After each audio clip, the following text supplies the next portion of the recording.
नमस्कार दोस्तों, स्वागत है आपके अपने ही study channel study with Heman YouTube channel पर। तो दोस्तों आज हम आपको बताएंगे क्लास 10th का जो कि आपका मैथमेटिक्स का ब्लूप्रिंट है 2021 की परीक्षा के लिए। ठीक है, तो बहुत सारे स्टूडेंटों के कमेंट आ रहे हैं कि ब्लूप्रिंट कुछ समझ में नहीं आ रहा है।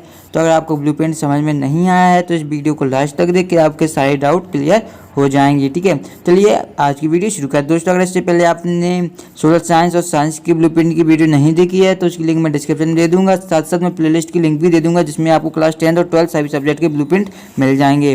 चलिए अब देखते हैं, बात करते हैं यूनिट 1 की। तो यहाँ पर आप देख सकते हैं कितने यूनिट में टोटल हमें क्या 3 यूनिट में विभाजित किया गया है ब्लूप्रिंट। लगभग हर ब्लूप्रिंट को 3 ही यूनिट में हर सब्जेक्ट को विभाजित किया गया है। और जो पहले आपके जो यूनिट में कितने चैप्टर दिए गए हैं, 5 चैप्टर दिए गए हैं, जिसमें पहला है वास्तविक संख्याएं, दूसरा है बहुपद, तीसरा है 2 चर वाले रैखिक समीकरण और चौथा है द्विघात समीकरण और 5वां है समांतर श्रेणी। ठीक है, इन जो 5 चैप्टर है इनको मिलकर आपके कितने 35 नंबर के क्वेश्चन आंसर आएंगे और उनका जो विभाजन किए गए वो किए गए 1 अंक के टोटल 10 प्रश्न आएंगे। ठीक है, यानी कि ऑब्जेक्टिव आपके यूनिट 1 में से 10 पूछे जाएंगे और 3 अंक के प्रश्न आपके 3 प्रश्न पूछे जाएंगे, यानी कि टोटल 9 अंक हो जाएंगे। 3 अंक के 3 प्रश्न पूछे जाएंगे, जबकि 4 अंक के 4 प्रश्न पूछे जाएंगे। इस प्रकार टोटल अंक 16 हो जाएंगे। लेकिन इसमें एक क्लियर नहीं कहा गया है, मैं आपको पहले ही बता देता हूँ कि जो ऑब्जेक्टिव प्रश्न है किस कौन से चैप्टर में से कितने ऑब्जेक्टिव आएंगे ये बिल्कुल भी नहीं कहा गया है। और बात कर लेते हैं क्या कमी है इस ब्लूप्रिंट की। इसके अलावा दोस्तों बात करें तो अगर आपको मान लीजिए कोई चैप्टर आपको कठिन लग रहा है, उसमें से आपको पता है कि इसमें से 3 अंक का प्रश्न आएगा।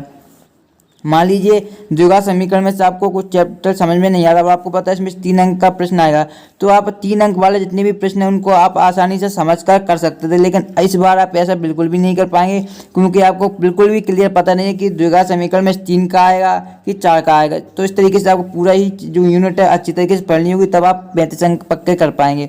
तो यूनिट 1 इसी प्रकार यूनिट 2 की बात करें तो यूनिट 2 में है त्रिभुज, निर्देशांक ज्यामिति, त्रिकोणमिति का परिचय, त्रिकोणमिति कुछ अनुप्रयोग और वृत्त। तो इसमें 1 अंक के 10 प्रश्न आएंगे, 3 अंक के 3 प्रश्न आएंगे और 4 अंक के 3 प्रश्न आएंगे। इस प्रकार टोटल अंक आपको 31 हो जाएंगे, 31। ठीक है, अब बात करते हैं यूनिट 3 की। तो यहाँ यूनिट 3 में आप देख सकते हैं यूनिट 3 में क्या है। पहला है रचनाएं, वृत्तों से संबंधित क्षेत्रफल, पृष्ठीय क्षेत्रफल और आयतन, सांख्यिकी और प्रायिकता। तो 1 अंक के 10 ऑब्जेक्टिव आएंगे इसमें से और 3 अंक के 4 प्रश्न आएंगे, 4 अंक के 3 प्रश्न आएंगे। इस प्रकार टोटल 34 अंक हो जाएंगे।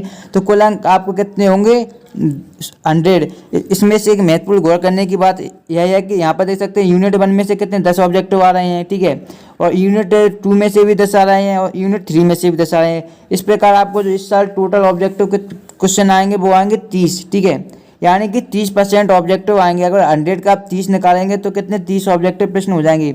इसके अलावा आपको जो महत्वपूर्ण जानकारी नीचे दी गई इसको ध्यान से जरूर पढ़ना है। ठीक है, यहाँ पर आप देख सकते हैं विषय से संबंधित आधारभूत जानकारी के प्रश्न जिनके आधार पर इकाई एवं विषय वस्तु नियत हैं पूछे जा सकते हैं।